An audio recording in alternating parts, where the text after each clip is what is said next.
Go. Just go. Hey, look, here she comes. Watch how she won't even. Hey, Bet, what's up? You look really nice. How long can a woman be mad at you for? Well, kind of depends on what you did. Well, first of all, nothing on purpose. We were going out for a minute. Thought she was cool. I really liked her. But then I sort of accidentally slept with her roommate. That doesn't help. I didn't know she was a roommate. I met her out. How would I know that? Hey, Ben, tell me. I don't know this stuff. You're older. You've been through a lot. I mean, you have a lot of experience. How long do you think she'll be mad at me for? And I assume you talked to her, apologized, told her how much she means to you. Well, You didn't talk to her? What'd you do? Send her a tweet? No, of course not. I texted her a billion times. She didn't answer. So then I emailed her, but it was like a nice email. It was a long one, well thought out. Subject line, I wrote, "I'm sorry," with like a ton of O's. So I was like, "I'm sorry," with a sad emoticon where it's crying, the side of its little cheek. I should probably actually just talk to her, huh? Obviously. Can't imagine it would hurt.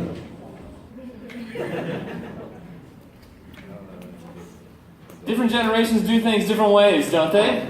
That's a good movie. It's called The Intern, and this older guy comes into the office, and he's kind of retired, but come back to the workforce, and you get to see in that movie the dynamics that happen between generations. But I'll tell you what, every time I am around my parents, we kind of experience a little bit of generational gap just right there in our family, you know what I mean? My parents were in town just this weekend, and they were up here, and I got roped into the exact same argument that I always get roped into when my dad comes into town. It just seems like every time we're around each other, I just kind of get roped into this argument. It could be Thanksgiving, it could be at the Christmas dinner table, it could just be we're there visiting them during the summer at some point, but inevitably he finds a way to get me roped into this argument. And you know how it goes, both of us have very strong opinions about this particular issue. We've got our own candidates. We know exactly who we like,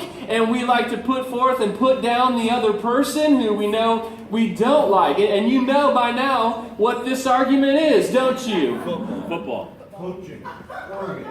Is Perry Mason or Ben Matlock the better TV lawyer? That is the argument that we always have, okay? Now, Perry Mason is the champion of my dad and his generation, okay? Perry Mason, you remember him? We got a picture of old Raymond Burr, I think, somewhere on here. There he is. Okay, Perry Mason, classic. How many of you in here have no idea who Perry Mason is? There are a couple of you in here? All right, look at you. How many of you have no idea who Ben Matlock is? Okay, there's a few of you too. All right, so Perry Mason, this was a hit show between 1957 and 1966, which was just exactly the period of time that my dad was growing up. And so, today, my dad will come back from the office at noon, he'll sit down, he'll eat his tuna fish sandwich and potato chips, and he will watch the 12 o'clock, half-hour episode of Perry Mason that still airs on extremely old television channel that he finds, right, in black and white. He loves to watch that show. But Matlock was another TV lawyer. He was better. He had a better record. Perry Mason actually lost a case. Ben Matlock never lost a case. I want you to know the facts. And Matlock was a hit TV show from 1986 to 1995, which is just kind of right smack dab in the middle of the time that I was growing up. And so I watched Ben Matlock, and I love Ben Matlock. Andy Griffith. Who couldn't love Andy Griffith? He is America's dad. And so when we get together, my dad and his sister, my aunt, they always want to talk about how great Perry Mason is. But my sister and I were adamant that Matlock was the better TV lawyer. And so we get together and we always argue about it. And just this weekend, my dad was up here. We were driving around getting birthday supplies for my son's birthday party. And we got right into the discussion again. Who's better, Matlock or Perry Mason? You can text in your answer right now. Okay, there's a number in the handout. I'm going to be talking here for a little bit. If you want to text in some questions, you can do that, or comments would be great. At the end of our time here, if I have any time, I'll address some of those. And also, if we don't, we'll do a drive home podcast probably tomorrow, and so you can text in some of those. That'd be great. But you could also text in. Well, it'd be interesting to see who in here, what our polling here tells us about Ben Matlock or Perry Mason, all right? But you ever notice this? The generations find a lot of things to argue about. You ever notice that? I mean, just kind of older people and younger people. It's just kind of a clash of culture and generations. And, we just have different tastes and different perspectives on things, don't we, than people of a different generation than us. I mean, music style. You probably grew up with some sort of music and it just resonates with you, but you just hear that noise that kids are listening to today, and you just can't even, how do they even call that music, right? Clothes, you kind of grew up with a style. My dad wears a suit and tie to church every morning. I own a suit and tie, I pull it out at weddings and stuff like that. I don't wear it very often. Language, kind of how we talk.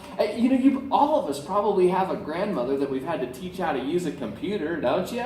That you've had to kind of show her how to use her phone. I mean, technology's got to be one of the biggest gaps out there between generations, because there's a whole bunch of us. I remember when we bought my parents brought home the first computer, and I remember a time before computers, but my kids grow up with tablets and iPhones, and they know how to do stuff that I didn't know how to do. We all kind of know that stuff. There's this generation gap, and people from different generations, they just don't always see eye to eye on things. Different perspectives, different values, different preferences. So that happens in our families, and that happens in culture, but that also happens at church. Now, what does this have to do with Titus? We're in a series, we're studying the book of Titus. It's not much of a book, really. It's a letter. It's a letter that a traveling missionary and theologian, an older gentleman, Paul, wrote to a younger preacher named Titus, who was preaching at a church on the island of Crete. It's a little island in the Mediterranean. It's a small island. Over the last few weeks, we've discovered that this small island has a lot of problems. It's probably not the first place you might choose to plant a church. There's a lot of problems there. The first one is, it's full of liars. When Paul has to just kind of describe, how would you describe all the people living on this island? He just says, well, it's been said about them that they're all liars. And that's true. And we've learned also that the primary industry on this island was what? Piracy. So you have an island full of pirates, and newsflash, if you didn't know this about pirates, they are often liars, okay? So if you're in any relationship with any pirates right now, just be aware, they lie a lot, okay? And so there's a bunch of pirates here, they lie a lot, there's all these government scandals, you can't trust anybody in the government's collapsing, everybody lies in the government, there's all these scandals. We discovered that families are falling apart, kind of wives and husbands are cheating on one another, and there's just a disaster in the families. But there's one other big problem that I haven't really mentioned yet on the island of Crete. And that is that there is this big generation gap. And this generation gap is violent. Whatever you think about, just kind of how your relationship is with people of another generation, the generation gap that we sometimes experience in society and in church, that is not what we're talking about on Crete. So if you were just to go to the area of Gortna at this time, when Paul is writing this letter, it's kind of on the southern end of the island. It is kind of it will become the Roman power place in Crete when they take control of Crete. It's the Roman seat of power. But it is not just a city, it becomes ground zero for a war between older generation and the younger generation on the island of Crete. They didn't just not see things eye to eye. They didn't just have disagreements on perspectives and preferences and values and all that. This generation gap got so big that they literally decided to go to war against one another. They broke out the armor, they broke out the weapons, and decided to declare war on one another. And so you had all of these older people that armed up and tried to wipe out all of the younger people.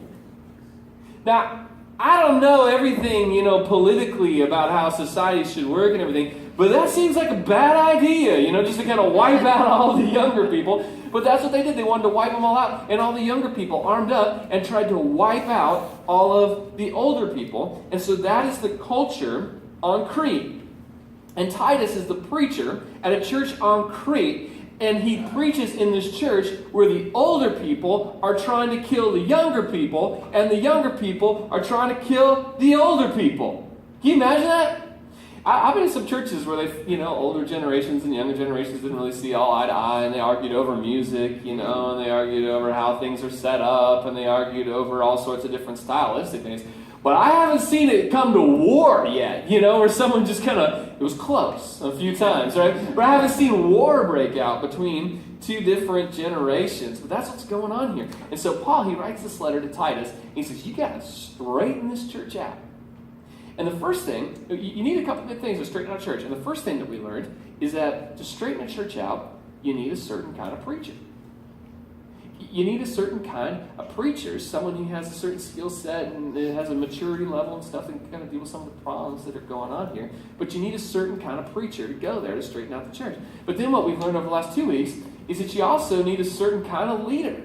You need a certain kind of elder. You need a certain type of person who can step in and not just be the preacher, but be some sort of leadership here in this church. And over the last couple of weeks, we looked at some of the qualifications for those people and mindset of those people and some of the needs that they might need to meet within the church body. You need a certain kind of preacher and a certain kind of elders. But now he's going to say that you need something else. You need a certain kind of member. Because often we think when it comes to church, if we could just have the right preacher, the right person to lead this whole thing, who's really charismatic and interesting to listen to and a great leader and all that, and if we could surround that person with all these really great leaders, then we could just have a really great church. And Paul says, yeah, but you need something else here too. You need some really good members. And see, the reason is because church, it involves all of us. Church isn't just about a preacher or some elders. I mean, church just kind of involves all of us. We've all got a role in church. We've all got a ministry. We've all got a place that we fit and belong. It involves all of us. And so when the church gets off track and we need to straighten it out, it's going to involve all of us. Last week we saw that there were some troublemakers in the church who were teaching some false things. And it wasn't just that they were teaching incorrect doctrine. They were teaching the wrong things in order to make a buck. They were trying to swindle people with religion. And Paul says, you got to confront those people. And then when we're going to pick up today, he says, you better not be like that. Titus 2 is where we're going to be. It's taken us like 6 weeks to get to chapter 2. So I don't know what our preacher is doing. But we're in chapter 2 today. Chapter 2, Titus 2:1 says, you, however, must teach what is appropriate to sound doctrine. He's talking to Titus here. He says there's all these people that are just kind of teaching these false things, and they're doing it to rip people off. They're doing it to kind of, they see just like a easy prey, we can take advantage of these church people and kind of swindle them and make a buck. He says you can't be like that. You got to teach what is good, what is true. And he uses the word sound here. And we learned last week, sound, it can be correct, teaching the right things as opposed to the wrong things. But it doesn't just mean teaching the right things. What it really means, a more full sense of its understanding, is that it means health. Teaching something that is healthy, something that is encouraging. And so what he's going to do here today is he's going to give about, it's 5 to 6 groups here, depending on how you want to count them. And he's going to kind of tell where you need health in each of these 5 to 6 groups. And I think the context of what's going on in the island of Crete here, what he has to say here is going to show us it has a lot to do with a generational struggle. Okay? So we've got kind of several generations of people here that he's going to address and say, here's where you need some health, just kind of collectively in these groups, right? So the first group he addresses is the older men. And Titus 2:2 says this, teach the older men to be temperate, worthy of respect, self-controlled, and sound in faith, and love, and endurance. Now, Paul starts here with the older men. And some people have said because they are the hardest ones to teach, all right? Just kind of the older I get, the harder I am to teach. My son keeps trying to teach me new things all the time. I'm like, that's not the way I do it. Oh, we can do it this way, Dad, right? So it could be that that's why. But some people made a big deal of this. They said, well, Paul starts with the men, And so some people made a big, just kind of interpretive decision here saying that this is a protocol then for how church should work. That we should go to the men first. We need to go to the men and we need to teach them because they are the clear natural born leaders men are. And so we need to teach them. If we can get the men on board and really teach them, then they'll just kind of bring the women along behind them. And they're really the most important group to start out with. And it's kind of a misogynistic view. And I don't really think that's Paul's point at all. He starts with the older men here. It's undeniable. But I don't think his point is that should be a protocol for us for all time as a strategy for how to do ministry. Because what it does, it creates not just a generational divide, it creates a gender one as well. And I've noticed that that's a pretty big problem for the church too. Gender divide. We've talked about that in a few other sermons. And I just don't think that's Paul's point. He's not really trying to emphasize one group or one sex over the other. In fact, I think what he's trying to do is the exact opposite of that. He's trying to bring people together in this section of the letter, not further divide them. And so the big thing that he's trying to address here really doesn't have to do with male and female. The big thing he's trying to address here is the older generation. And so put these two together, verses 2 and verse 3 together. Teach the older men to be temperate, worthy of respect, self-controlled, and sound in faith and love and endurance. And likewise, teach the older women to be reverent in the way they live, not to be slanderers or addicted to much wine, but to teach what is good. You see, what Paul is trying to address here is not some difference between men and women so much as this older generation. And see, there's a big problem with the older generation on the island of Crete. And namely, that big problem is they're all pirates. They're pirates, I mean, they're swindlers and they're cheats and they're ripping people off. They're con artists. And how could you possibly grow up as a part of the younger generation and have a life that looks anything sort of good when all of your role models are pirates? And this older generation, the older men and the older women, they should be the good role models, but instead, they're terrible role models. And Paul says it should not be like that. Let's look at the words that he uses here for older men. He says they ought to be temperate. And temperate, you think it doesn't fly off the handle, doesn't get easily angered, all those things. It could include some of that, but this word is rather specific. And what temperate really, the specific thrust of this word is it means sober, not drunk. And flying off the handle can, follow along with that, But basically, it is the general term of a pirate. What are pirates? Well, they're really not temperate. They're drunk all the time. They got a bottle of rum in their hand and a parrot on their shoulder, and they fly off the handle, and they're drinking all the time. And so Paul's saying, don't be a pirate. Be temperate. He says you got to be worthy of respect. What does that mean? Well, it's this idea of personal integrity, that you would be a person for whom we would want to have respect for, that we would want to live up and honor. He says you should be self-controlled, which is the idea of self-mastery, and it's the idea that before you act, you think things through. You have some forethought about things. And we said earlier that the only time that the older men on Crete seemed to have any forethought about anything was to rip off a man or seduce a woman. And Paul's saying you ought to have some forethought about doing good. And then he says you ought to be sound in faith, love, and endurance. And this word sound, it means to be healthy. And so this idea is of being healthy in your heart and in your mind. And in verse 1, he applies this idea of sound to teaching. You ought to teach things that are healthy. But here he's really applying it to their character. You ought to be a person of good character. And so he addresses older women. He says they ought to be reverent in the way they live. The way they live is just, you can translate it as a noun that just kind of means your inner life, your inner character. And this adjective reverent, it basically means suitable to a sacred person. So it has the idea of a priestess who is carrying out her duties to God.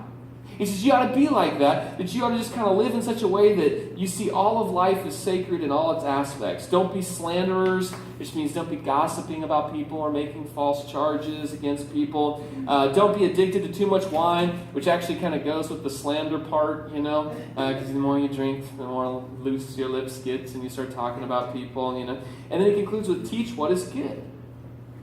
And so a huge part of a woman's role in Crete at this time was to be an instructor, a teacher, particularly in the home. And he says, you got to teach what is good and noble and pure. Because how are parents teaching their kids right now? They're sending them to camps up on the hill to become pirates. And he says, don't teach like that. You got to teach what's good and pure. See, what's he addressing overall? He's addressing character. And what has happened on Crete is that the whole island has flip-flopped. They used to have this indulgent lifestyle where they had everything that they wanted, and this cataclysmic event happened in their culture where their standard of living went from here to here, but they got down here and they decided, I don't really want to live at this standard of living. I much prefer living at this standard of living up here, and so they made an ethical flip-flop. And so they decided what we're going to do is we will do whatever it takes to re-achieve this standard of living, even if it means we have to be swindlers and cheats and liars and pirates. We'll do whatever it takes. And so they had to make this ethical flip-flop in order to get back to that standard of living. And so now all the heroes and the people that you look up to on this island are cheats and swindlers and liars and pirates. And Paul says, how is the next generation ever going to have a chance if that's their role models? You know, it's a pretty good reminder, isn't it, for us? It's just such a huge responsibility placed on the older generation. It's such a huge responsibility knowing that there are young people, whether they're related to you or not, that are just kind of going through life and they are looking at how the adults in their life, how the older generation in their life, how they function, how they live, what they do, what kind of character they have, and they're watching it. And we don't even have to say it, we don't even have to teach it audibly, but they just kind of pick up on the cues in our life and the way that we live, and we become their role models. Such a huge responsibility to be a good role model, isn't there? I mean, I dare say, if you don't like how the generation looks behind you, maybe one of the first things you ought to do is ask the question, what is it that I've been modeled to? What are they seeing in me? I think about that, don't you? I got kids, you know, and I think about what is it that they're picking up from me, you know, as I'm in traffic and swearing at the person who just cut me off, or I'm in front of the Oregon Duck game and I'm losing my mind. I mean, what are the things that they're learning that I value and I care about, and my character and all that? I mean, because I don't even have to, I can teach them one thing, but they're watching something else and how I live my life. It's a huge responsibility. And Paul says, you need to be better role models. And then he talks to the younger generation, though, there. Verse 4 says, then they can urge the younger women to love their husbands and children, to be self-controlled and pure, to be busy at home, to be kind, and to be subject to their husbands, so that no one will malign the word of God. Similarly, encourage the young men to be self-controlled. But I'll notice here, Paul doesn't tell Titus, it's your job to go and instruct the younger generation how they're to be. Notice what he says is, this older generation, they need to become better role models, and they're going to be the ones that instruct the younger generation. But he gives some words here, you know, to the younger women. He says, love your husbands and children. It literally means to be devoted to your husbands, devoted to your children. Apparently that didn't happen a lot on Crete. He said to be self-controlled and pure, which is basically just a reference to marital fidelity. He said to be busy at home. One of the main responsibilities of women on the island of Crete was the home, and he says take that responsibility seriously. He says to be kind, which is just a sense of refusing to be irritated or harsh in your demands of other people in the household, heartily doing things for good to benefit others. And this is to be subject to their husbands, which is probably a poor translation. It's probably better translated, it's in a middle voice, so it's probably better translated something like subjecting themselves to them husbands, describing a voluntary act rather than like forcing them to do this. And I understand when we read this part to the women that it all sounds very archaic and it sounds misogynistic to us. And it kind of has this feel of, you know, just kind of keep all the women barefoot and pregnant and out of trouble and in the house and kind of busy, you know, with whatever it is the women do kind of feel to it. And I understand that that's not how we would write a letter to women in our culture today.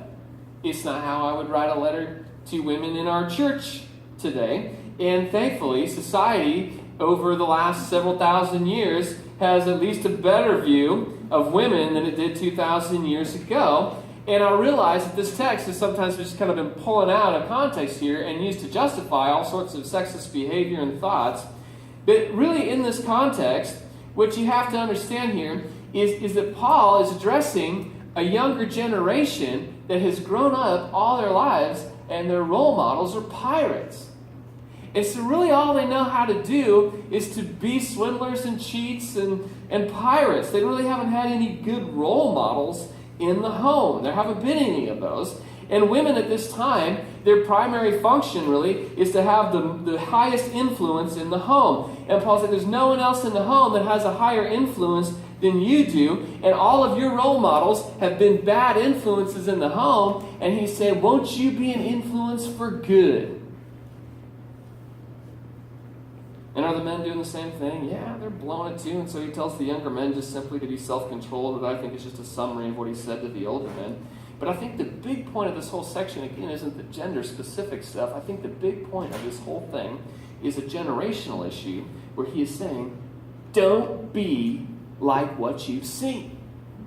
Because what they've seen in their houses are these moms and dads who are cheating on one another, and they're taking a special pride in it. It's really not wrong on Crete to cheat on your spouse. That's not wrong. The highest value is to be the best con man that you can be. So the only thing that gets you in trouble is getting caught in adultery, not actually doing it. It's expected that you cheat on your spouse, but what is the real sin is to get caught at it, because if you get caught at it, well, you're not a very good cheat, are you? And so everyone's cheating on everyone, and there's kids that are being born in this situation, and no one's taking care of those kids because they're not deemed as valuable. And if the dad doesn't want them and the mom doesn't want them, then they're just put to death. Or sometimes they're sold into slavery. I mean, this is home life. You can't even trust your mom and dad. And so Paul is saying, you just can't be like that. I know your role models have been that way, but you cannot be like that. That's a good reminder, you know. You have this responsibility to the next generation. For some of us grew up in families and we had great role models.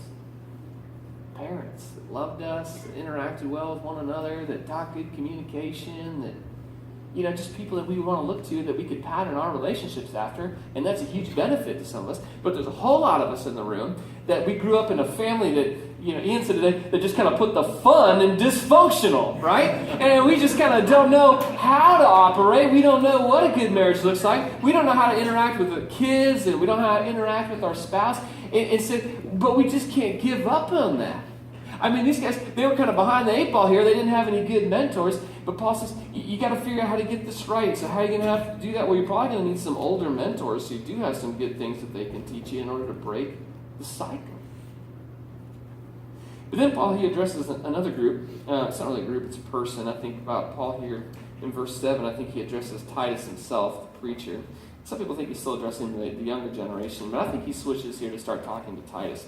And in verse 7, it says, in everything, you Titus, that's my insertion, set them an example by doing what is good.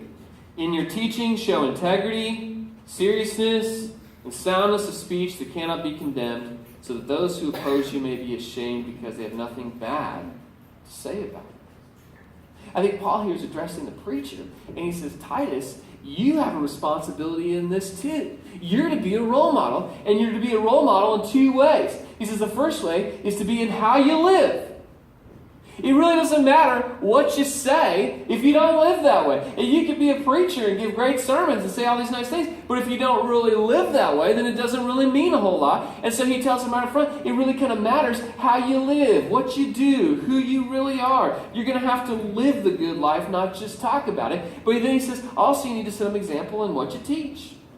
You got to teach what's good. And he mentions integrity, which just kind of stresses the motive for teaching, you know. You got to teach people out of a good motive. And then he mentions seriousness, which just kind of points to this idea of dignity or humility or a lack of pettiness or bitterness, that you're just not going to get involved in the things that would disqualify the message that you have to say about Jesus. And so it's almost as if Paul says, you know what, Titus? Nothing will mess this church up more as much as you messing up this church more. So make sure you kind of get yourself right here and are a good example. It's almost like what Paul told Timothy in 1 Timothy 4:16. He said, watch your life and doctrine closely. Persevere in them, because if you do, you will save both yourself and your hearers. Paul's saying two things there. You teach the right things and you be the right kind of person. That's some pretty good, qualifications for a preacher, don't you think? You're going to teach the right things, but you're going to be the right kind of person. Then Paul moves on to another group, and he moves on to slaves, and he addresses them in verse 9 and 10. Teach slaves to be subject to their masters in everything, to try to please them, not to talk back to them, and not to steal from them, but to show that they can be fully trusted, so that in every way they will make the teaching about God our Savior attractive. I wish I had a long time right now to talk about slavery. I understand that it's mentioned here and it's mentioned in other places in the Bible, and maybe someday we could just have a lesson just to kind of deal with that one, in particular slavery, and talk about that. But in a nutshell, I don't think that God condones slavery, but Paul here in this letter, he does have to address the fact that at this time, slavery does exist. There are in fact slaves. And slaves, they're the most marginalized. They're the most left out. They have the worst time in culture. And there's all these generational gaps here that Paul is describing here that are on the island of Crete. But in slavery, we have a whole other kind of gap or separation. It's a gap racially sometimes, economically. And Paul says, if you start showing the attitude of Christ, if you as slaves start showing the attitude of Christ, even though, you just had absolutely no reason in the world to show the attitude of Christ, well, that might just make the message of Jesus more attractive than maybe it coming from any other place. So what's the point of this whole passage? Well, I think the point of this whole thing is you've got to get together. The whole point of this passage, I think, is Paul saying there needs to be some reconciliation here.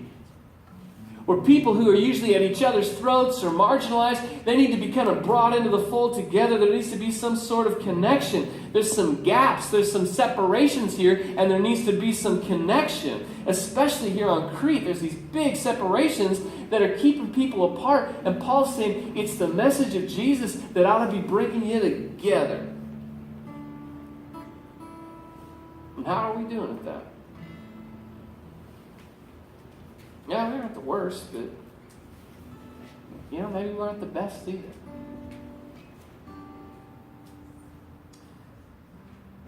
Yeah, I'm concerned sometimes with the generation gap in church. I've been a part of a few churches ever since I graduated Bible college and started working in churches and doing stuff. And every church I've been a part of since that time, they've all had a young adult ministry of some kind. There's just some younger adults, maybe they're college age or younger adults in whatever category that is now. And they usually kind of start their own ministry, they have something going. And every church I've been a part of, that thing's kind of taken off and started going, and it's grown and been healthy. But I've noticed this in almost every church I've been a part of, kind of about the time that starts to grow and get bigger and this younger generation starts coming into its own, there's some friction that starts to happen with the rest of the church. And it's kind of the culture clash that happens. This kind of younger generation says, well, we kind of like to see some of these things in church. And the older generation says, well, we've never done those things in church before. We certainly can't do those things. And this kind of this friction starts. And in almost every church I've been a part of, as soon as that friction started, it was always headed one direction. And that direction, where it was headed, was eventually what happened was all those young people got up, left, and went and started their own thing. And just kind of started their own church. You just kind of do church the way they want to do church. And you kind of get to that step, and you go and talk to these young people, and they're pretty happy about it. They say, we don't have all these people looking over our shoulder telling us what we can't do anymore. We can just kind of do church the way that we want it. And you go and you talk to those older people, and it turns out they're actually kind of happy about it too, because they don't have to deal with all this anymore. But what do you think about that? Because we talk about reconciliation all the time, right? gender reconciliation, racial reconciliation. Most recently, we've even talked about political reconciliation. But what about generationally? I mean, it seems like if anywhere, it should be the church.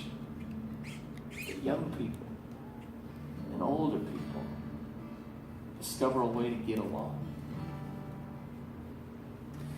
I met up with somebody at the store recently, and somebody from kind of years past that I've known, and they said, I always wanted to come check out Pathways and see kind of what that was like, but I just kind of figured that it was for young people. It was all just a church full of young people. This person's kind of middle-aged, And so I just didn't want to show up and be the only older person there, and I just kind of figured it was probably all just young people, college kids and stuff like that. And so I don't know, you might be kind of surprised, if you showed up on Sunday morning. It might not all be young people. And I started thinking about our group, and I kind of like us, we're kind of a weird mix.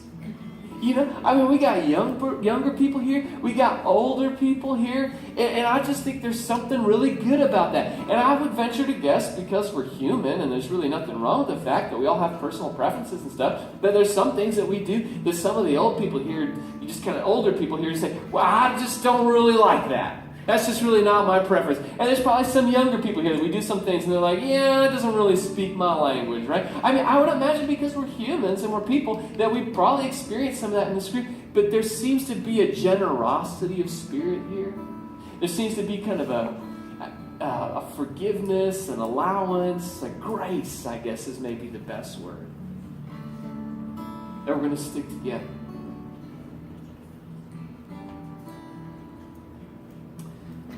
Story of a man named Steve Hayner, and maybe you've heard his name, I don't know, maybe you haven't. Steve Hayner, he was president at one time of InterVarsity, and he's passed away now. He was the president of InterVarsity a while back, and it's an organization that does a lot of campus ministry. In fact, it's probably the second largest campus ministry in the world, and they are on a lot of different college campuses and starting Bible studies and groups and all this kind of stuff. And they've had some controversial things lately, and I don't endorse all of what they do, but it would be hard to deny the fact that many people have come to know Jesus through the ministry of InterVarsity.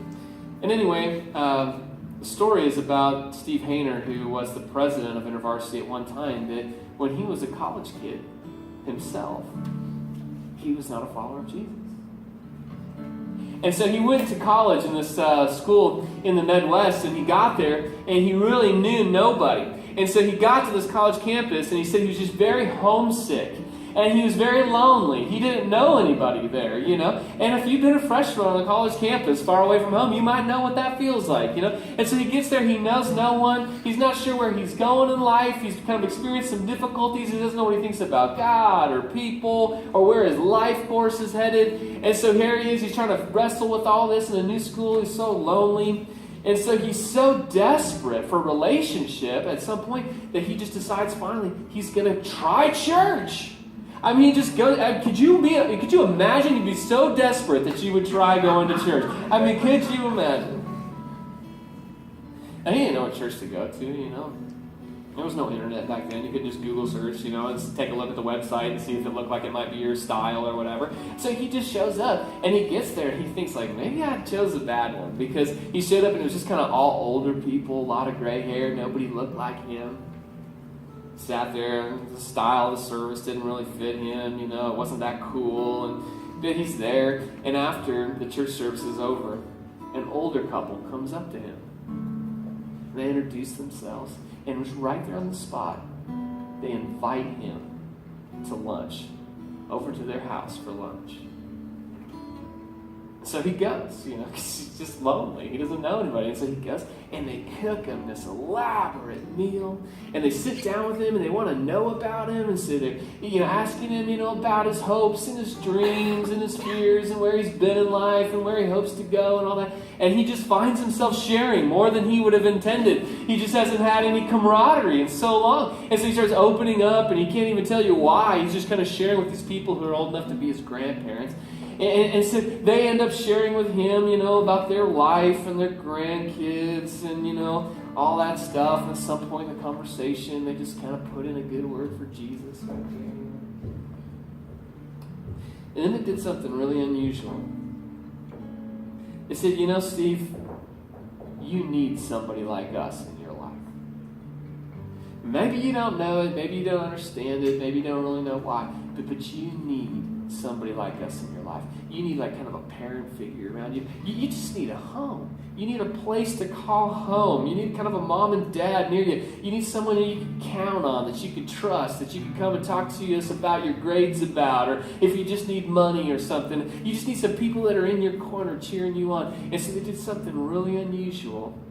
They pulled out a key and they handed it to him. And they said, this is a key to our house. And we want to give this to you, and we just want you to know that this is your house. This is your home. And you can come here whenever you want. You don't even have to announce it. You don't have to call us in advance and tell us that you're coming over. You can just come over. In fact, we don't even have to be here. You can just come over even when we're not here and just, kind of hang out and just make yourself a home. If you just need something to eat, you need a warm meal, come on over. You need some money, come on over. You just need a place to relax and get away. This is your home. Here is the key. You just come over whenever you like. Imagine that? So he walked back to his dorm room that afternoon with the key. And he said he waited for just the right moment. He just couldn't believe it. It's just too good to be true. So he just waited for the right moment when he knew that this couple was going to be out of town. And so he went over and he put that key in the lock, and it worked. He couldn't believe it. It actually unlocked the door, and he walked inside, and he sat down on the couch, just kind of spread out on the couch, and he just looked around, and he just said, I can't believe that somebody would let me into their house. They knew me 10 minutes. I could steal anything in here. Why would you give a key to someone that you barely knew? And as he sat there, he decided that it had to be because of Jesus. And he just said that the whole kind of arc of his life changed sitting on that couch, because he realized that the only reason people would do something this unusual, this strange, is because they must seriously believe this stuff about Jesus that they say that they believe. And so he says that invite from that older couple, that key, became not just the key to their home, but the key to his soul. And so he gave his life to Jesus, and he became the president eventually of InterVarsity. And just how many people found Jesus through the ministry that he had?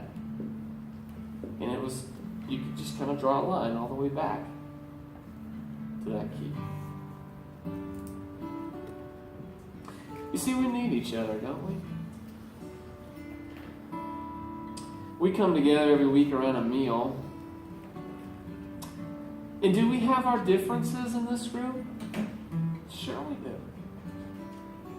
Well, we're not saying that there aren't differences here. Of course there are. There's differences here in thought and in theology and in economic status and race and political beliefs and interpretation of the Bible, and most sharply in sports allegiances. We have some differences, and that is okay. That we come together every week around the key. And that's the table. It's Jesus. Let me pray for you. God, we're here this morning, and we know that we're a unique group made up of unique people, and often we get caught up in a lot of different things, and sometimes we have very strong opinions about our preferences and our values and our thoughts and all of those things. And God, we have convictions too, and we want to hold on to those things. We want to hold our convictions solidly, but we also want to not hold convictions and have our arms so full of convictions that we can't embrace our brother and sister beside us. And so thank you that you've set up the one great conviction for us, which is you, Jesus. And that we hold that above all else. Thank you that we can come around the table each week as a reminder of the unity that we have in you, that we disagree on certain things, that we need each other. that we need each other to fill in those gaps, and that ultimately, Jesus, that we need you to fill in the biggest gap inside of us. And so we go to the table individually, but in a way collectively, modeling the great love that you have for us and the great love that you call us to have for one another. God, help us to be a group that always reaches out to one another, to be a church that in the middle of our unity finds ourselves living the good life. It's in your name we pray. Amen. You stand up with us. We're going to sing a couple songs. As we sing, I invite you to make your way to the table over here. We have communion set up over there. There's some bread. There's some juice there. There's symbols. They represent the blood and the body of Jesus. We take them each week. There's nothing magical about them. If you haven't been here before, you're welcome to the table. There's no test to pass. When you get there, you can take those elements, and it won't make you more spiritual. It won't make God love you anymore. He can't love you any more than he already does, but it is a great reminder of his love for us and our love for each other. So anytime during the next couple songs, if you want to make your way over there and make your way back, let's sing together. This next song is a familiar song for probably a lot of you, and we've refreshed some of the language in it. And it's about how God doesn't look away from our faults, but that God steps in, and that he stepped in the cross. So be mindful of the language in this song. It's not bad language. It's good language. About how God's love extends everywhere.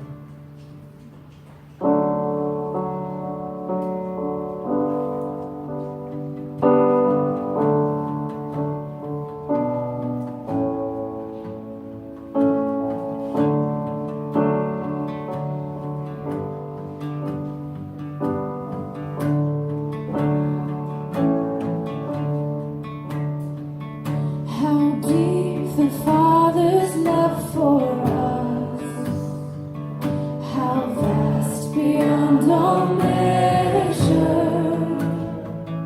that he should give his only Son to let us know we're treasure.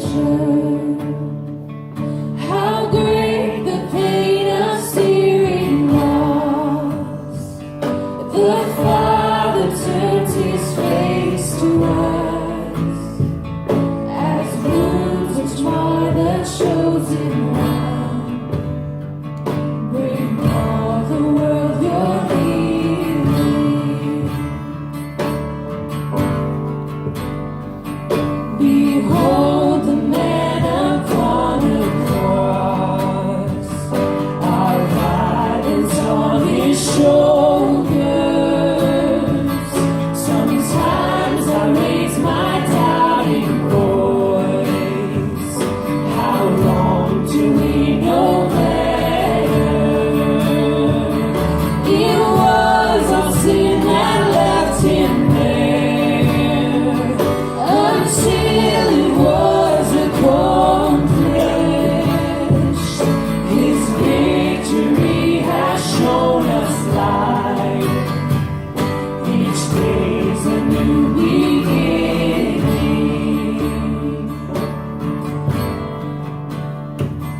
I will not boast in anything. No gifts, no power, no wisdom.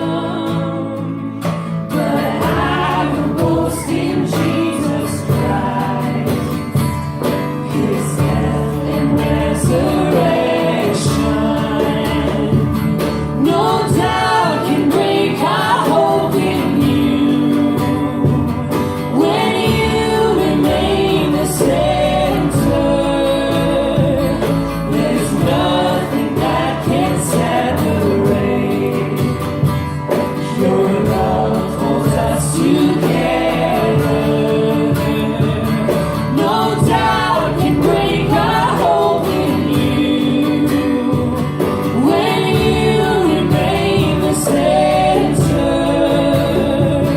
There's nothing that can separate. Your love holds us together. There's nothing that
Amen. You can be seated.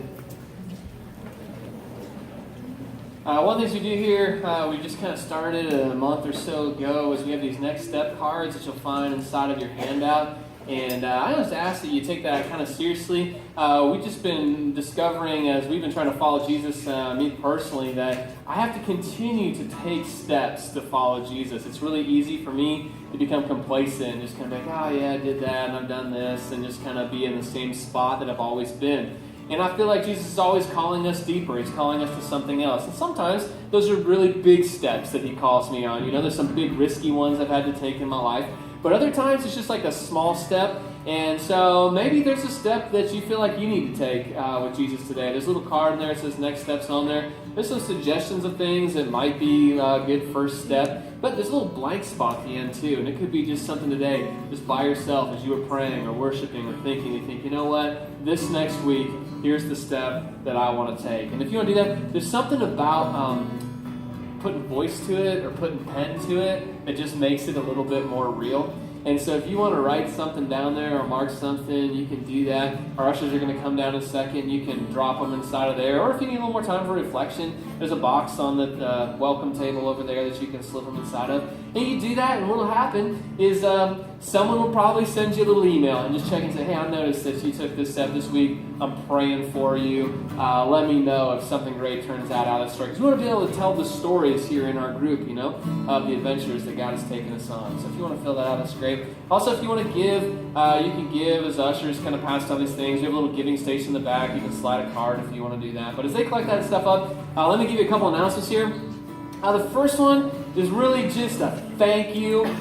This last week, the big thank you really goes to Jen and Janet. I think Janet's upstairs. But they put on, they really organized this whole meal for about 80 junior high and high school kids from South Everett over on 112th Street. And it was an awesome Thanksgiving meal for both groups. And so many of you here showed up and helped make stuffing and mashed potatoes and cook turkeys and set stuff out on the tables. And I mean, you can go to the Facebook page and see the pictures that people have been posting. I mean, I didn't even know you could get that many junior hires in a room. And I don't even advise it. Like, I don't think it's really generally a great idea. But it was really fun. And I wish you could have heard, I heard the first night, the students just saying, thank you so much. I mean, they just had a lot of gratitude. Thank you so much for taking time out to come here and to serve this meal to us. It was really, really special, and the Pathways community really showed up big on that. So I want to really say thank you to that. It was really great. There's some other ways you can help if you want to help. I mean, it's the holiday season of giving. We've got a giving tree over on the back table back there. We've adopted a particular family.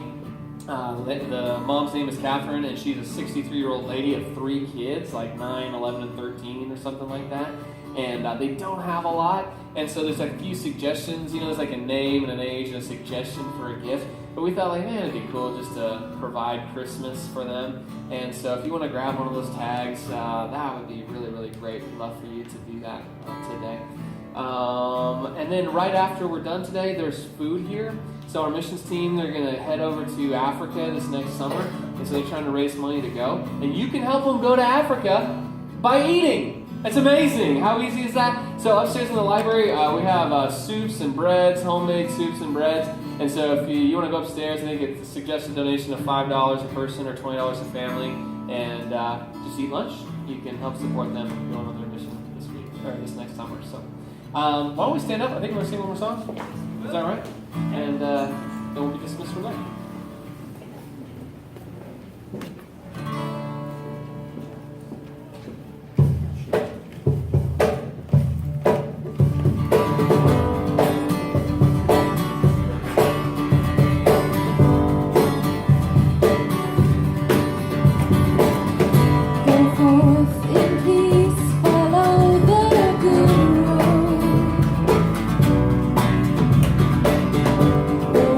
Without fear, for you are God.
road.